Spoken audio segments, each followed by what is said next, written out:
지난 시간에 이어서 투자자들의 특성에 대해서 살펴봤는데 뭐 조금 더 종합해서 본다면 크게 이제 두 플레이어, 대표적인 두 플레이어를 한번 비교해 볼게요. 엔젤 같은 경우는 똑같이 벤처캐피탈도 다 초기에 이제 투자를 하는 플레이어들인데 훨씬 더 극초기, 엔젤은 극초기에 있는 기업이라고 본다면 벤처캐피탈리스트들은 아무래도 개인 자금보다는 회사 돈으로 투자를 하는 거기 때문에 큰 리스크를 안는 거를 좀 회피하려고 하는 성향이 있어요. 그래서 완전 극초기보다는 조금 레이트 스테이지에 있는 친구들, 뭐 시리즈 B 정도 되는, B 이상 정도 되는 그런 스타트업들에게도 많이 투자를 하는 그런 경향성을 좀 보이고 있습니다. 보수적인 곳이 벤처캐피탈이다. 이렇게. 대신 자금은 더 크다. 그런 차이를 저희가 확인할 수 있습니다. 그래서 이렇게 플레이어들마다 좀 다른 특성이 있기 때문에 투자 계획서를 보는 기준도 조금씩은 달라요. 우리는 투자를 받으려고 하는 입장에서 이런 부분들을 좀 잘 캐치를 할 필요가 있거든요. 그래서 이런 것들을 연구한 것들이 있어서 제가 가져왔는데 사업 계획서들을 보는 관점이 정말로 투자자들마다 다 다를까에 대해서 조사를 했더니 뭘 볼까요? 라는 측면에서는 9가지 정도를 많이 본다고 합니다. 첫 번째로 창업가 또는 창업팀, 그리고 기업들의 전략, 어떻게 운영을 잘하고 있는가, 그 제품과 서비스가 얼마나 신규성이 있고 또는 안정적인가, 그리고 시장의 가능성이 높은가, 재무적으로 어떤 상태인가, 투자자와 기업가의 그런 핏이 좀 맞는가, 그리고 사업계획서가 훌륭한가, 이런 것들 위주로 이렇게 판단을 많이 한다고 해요. 모든 이제 투자자들이. 그런데 이제 여기 보시면 은행에 있는 사람들과 그리고 벤처캐피탈에 있는 매니저와 그리고 엔젤들이 보는 관점이 조금씩 그 가중치가 다른 거죠. VC하고 엔젤을 비교해 본다면 엔젤들이 훨씬 더 그 창업가에 대한 부분을 많이 봐요. 그리고 보시는 것처럼 그 인베스터 핏이라는 점에서 벤처캐피탈리스트는 1.0밖에 보지 않았는데 엔젤들은 13.5를 보잖아요. 이게 무슨 얘기냐? 엔젤들은 내가 어차피 내 돈으로 투자하는 사람들이기 때문에 이 창업자와 내가 얼마나 잘 맞을 것인가, 그러니까 핏이 적합할 것인가, 내가 재밌게 투자를 할 수 있고 같이 커뮤니케이션하기 좋을 것인가 라는 부분들을 상당히 많이 본다라는 거죠. 그 외에 마켓, 파이낸스 이런 부분들은 공통적으로 많이 보는 분야입니다. 그래서 여러분들이 만약에 엔젤 투자를 먼저 받겠다라고 하신다면 이런 부분들을 잘 생각을 하셔서 그런 IR을 준비를 하셔야 되는데 엔젤 프로세스를 한번 우리가 훑어볼게요. 벤처 캐피탈리스트랑 크게 다르진 않습니다. 비슷한데 조금 더 간소화되어 있다라고 보시면 돼요. 그래서 좋은 기업들을 주변에서 소싱을 합니다. 일일이 찾아다니는 것보다는 좀 추천을 많이 받는 편이에요. 그리고 기업들에 대해서 정보를 수집하고 간단하게 평가를 하겠죠. 평가를 하고 또 한번 간단한 그리고 꼼꼼한 평가 이렇게 나누어서 하고 스크리닝 이제 실사를 갑니다. 실사를 가고 그 계약서를 만들고 체결을 하고 투자 집행을 하고 이런 투자 이후에도 계속 커뮤니케이션을 하면서 관리를 하죠. 잘 되면 당연히 엑싯을 하게 되겠죠. 그래서 이렇게 1년의 과정들이 거쳐지는데 이 기간이 물론 이제 회수를 빼고요. 투자 집행까지 걸리는 기간이 한 4, 5개월 정도 이렇게 보시면 될 것 같아요.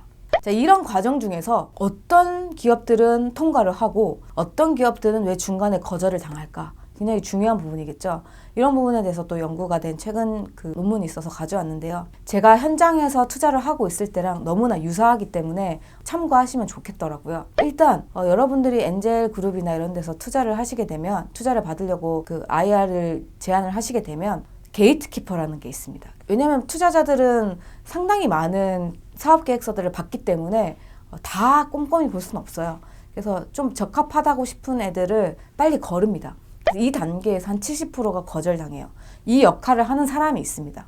예를 들어서 엔젤 클럽이라면 또는 투자 조합이라면 채택이 되는 게 상당히 중요한 거죠. 그게 70%가 누락이 되고 30%가 채택이 되니까요. 그리고 나서 스크리닝을 이제 다시 하게 되죠. 그룹 내에 있는 여러 투자자들과 함께 스크리닝을 하면서 그 다음 단계로 넘어가게 돼요. 그 다음에 퀵 프레젠테이션이라고 해서 10분 발표하고 10분 질의응답을 하는 그런 시간을 가지게 돼요. 이때 우리 투자 조합이나 또는 클럽 내에 4명 이상 정도가 괜찮은데? 라는 반응이면 고입니다. 계속 갑니다. 근데 그 이하면 그냥 이제 그냥 없었던 걸로 하는 거죠. 이렇게 리젝이 되는 거죠.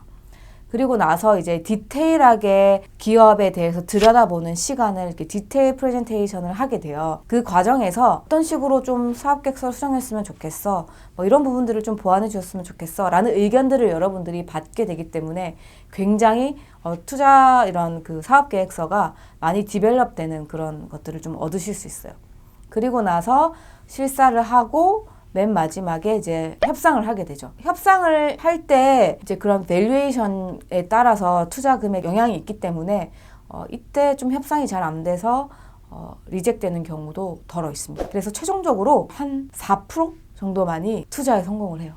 그러니까 그만큼 어렵다라는 거죠. 물론 우리나라라도 그렇게 이 비율이랑 똑같진 않을 수 있는데 그렇게 많은 기업들이 투자에 다 성공하는 건 아니기 때문에 여러분들이 이 과정을 잘 아시고 생각을 하고 준비를 하시는 게 필요하다는 거죠. 왜 그럼 거절을 하는가에 대한 요소를 봤을 때 일단 첫 번째로 창업자 스스로의 믿음을 주지 못하면 엔젤 투자자나 초기 투자자들은 바로 리젝을 한다는 겁니다.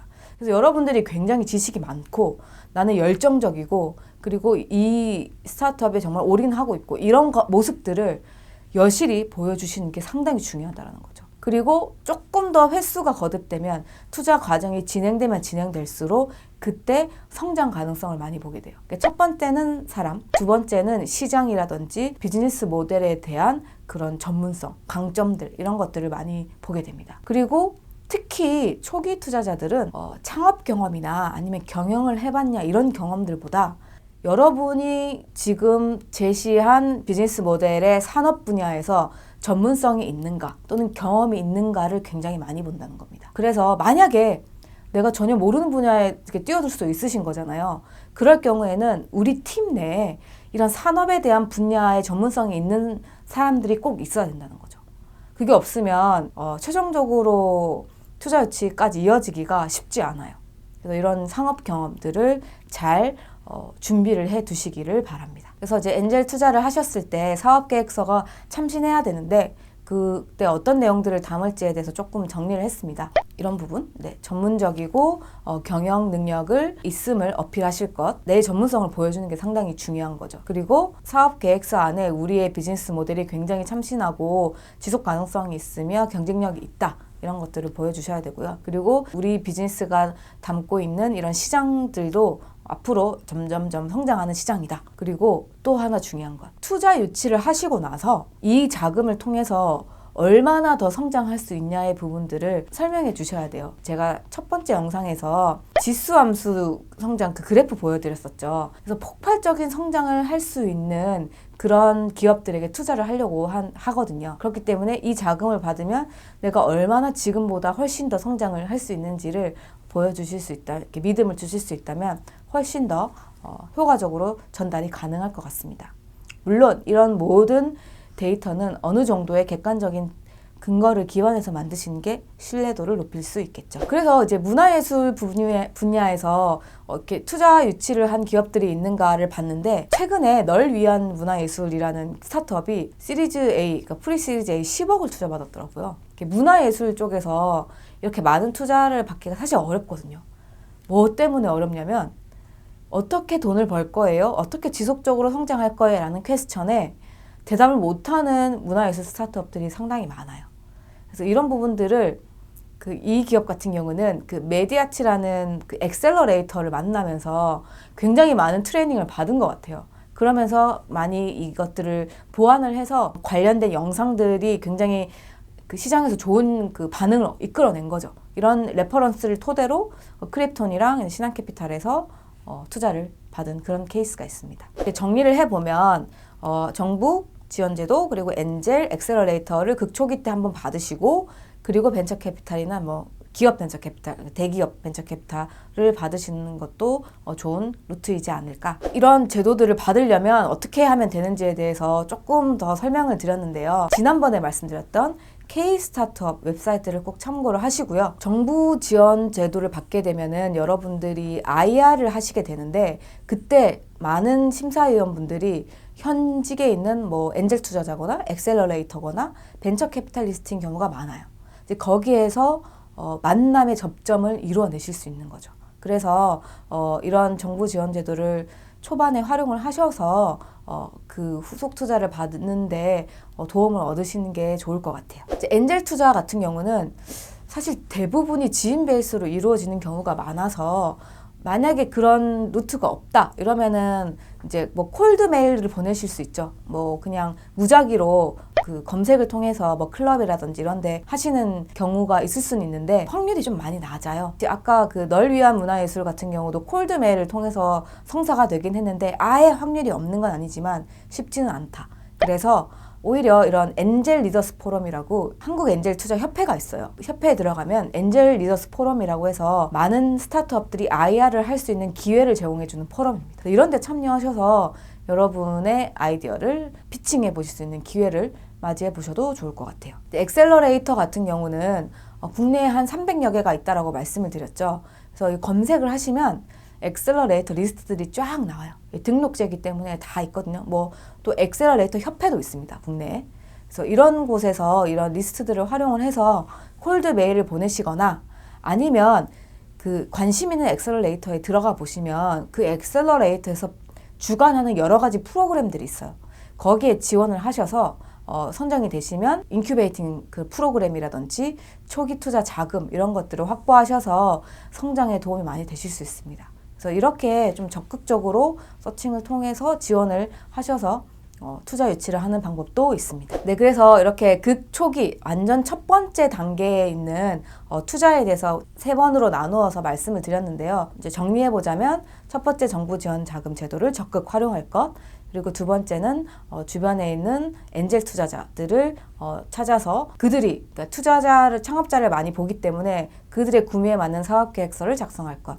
그리고 마지막으로는 엑셀러레이터 프로그램을 참여해서 자금과 보육 두 가지의 그런 도움을 다 받을 것. 이렇게 한번 정리를 해 볼 수 있을 것 같습니다. 네, 그러면 영상은 여기에서 마치고요. 네, 경청해 주셔서 감사드립니다.